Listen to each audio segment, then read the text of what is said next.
Hi gorgeous girls, hopefully you can hear me. There are 3 fundamental reasons why diets don't work in the long term.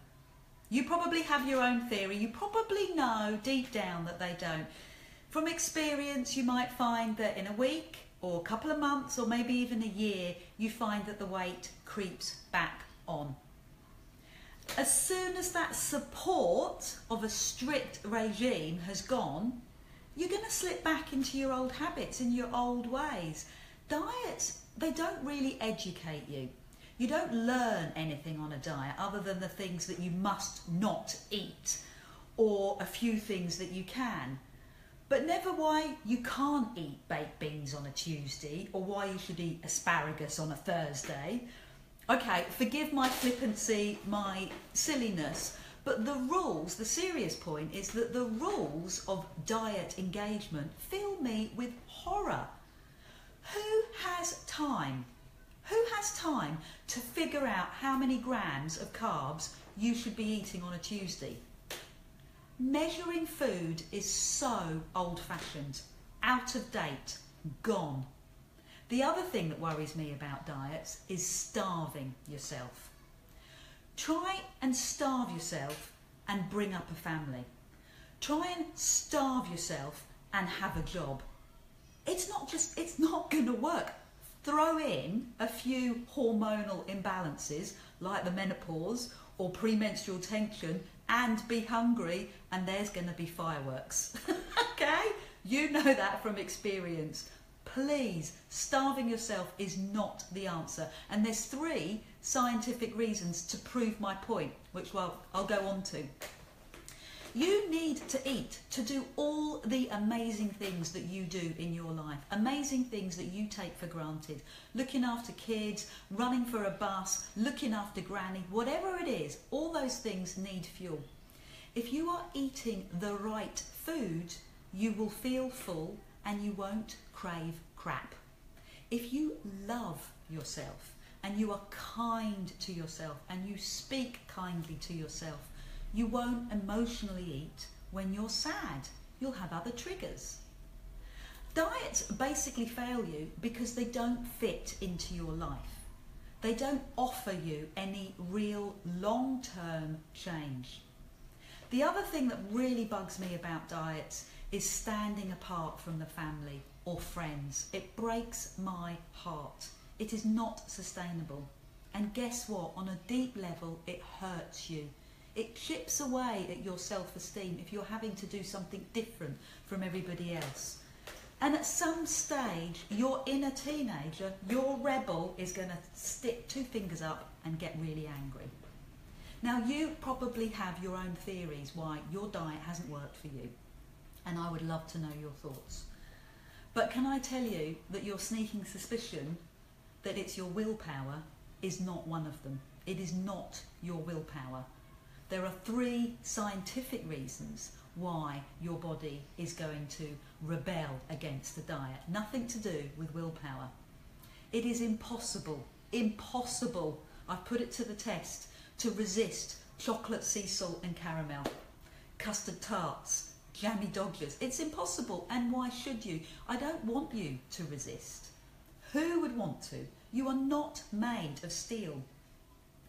How about you reverse your thinking? How about if you approach it in a different way?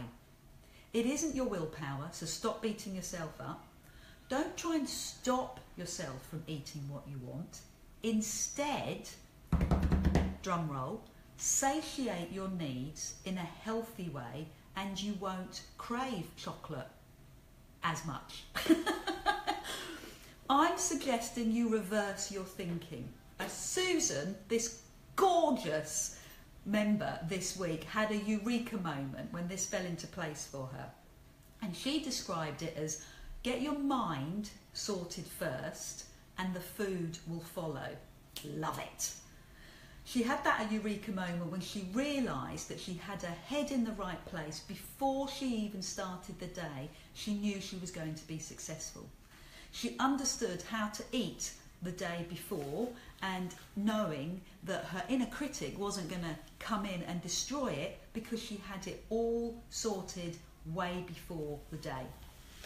So how many times have you seen your favourite packet of hobnobs, custard creams, and thought, oh, sod it? It's an emotional response. Instead, you see the hobnobs and you think, I love myself more than those biscuits, and I feel gorgeous. It is mega empowering. It is a positive approach, a feeling of self-love and self-care, and it works. The answer, therefore, is quite simple. You don't need resistance. You can have the French patisserie or the sea salt and chocolate caramel with no guilt, by making sure that you show yourself love, show your feelings of self-love, and it will overpower that feeling of hurt and emotional eating. Now, once you start practicing that for a while, things will start to happen. Long-term changes. Making sure that you're full, so when somebody offers you a homemade cake, eat it if you fancy it, and don't if you don't want to. Your taste buds and your cravings will change. Impossible, I hear you cry. It's not. So back to today's subject, what I wanted to talk to you about, the 3 scientific reasons why your body resists on a diet. When you're actually on a diet, the food that you're trying hard to avoid becomes really cognitive. It's really in your thoughts all the time. It becomes more attractive because you're thinking about it, because you're avoiding it. So if it's chips or if it's cakes, whatever it is for you, your brain becomes overly responsive. It's a scientific point of view. Your brain becomes overly responsive to the foods that you are avoiding. Your brain becomes sensitized to it. The hobnobs that you're not allowed because it's a Tuesday becomes harder and harder to resist. It's the scientific neurological reason. Simply because you are negatively forcing yourself to avoid the foods that you love. It comes back full circle to mindset. So don't avoid the food you love, choose healthier food, and your brain will adapt accordingly. You're changing your neurological programming. You're not avoiding the food, you're simply choosing an alternative, healthier food. It's a positive approach to eating. Choose something that will encourage body love. It's a really empowering thought. You are eating an apple because you love yourself. You trigger a happy response, and guess what? You eat another apple. Diets, on the other hand, are really negative. You've got this inner voice screaming at you all the time. You shouldn't have done that. Why did I eat that? That's awful. Leave it. Start with healthy habits. So the other reason, the other scientific reason, is that when you start to diet, your body goes through hormonal changes. And you have these 2 hormones that work in your body. One that works on I'm full, and one that works on I'm starving. Now when you're on a diet, guess which one's working harder? I'm starving. So even if you're not starving, your body thinks it is, and it keeps looking for more and more food, and you keep eating more and more stuff to satiate it, but it's not the same because your body is not getting the nutrients that it needs.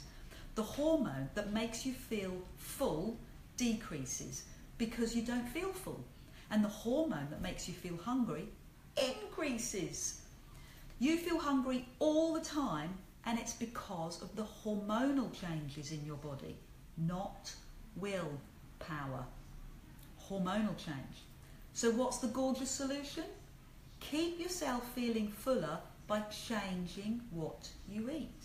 For example, eating tasty foods that make you feel fuller for longer won't trigger the I'm starving hormone trigger.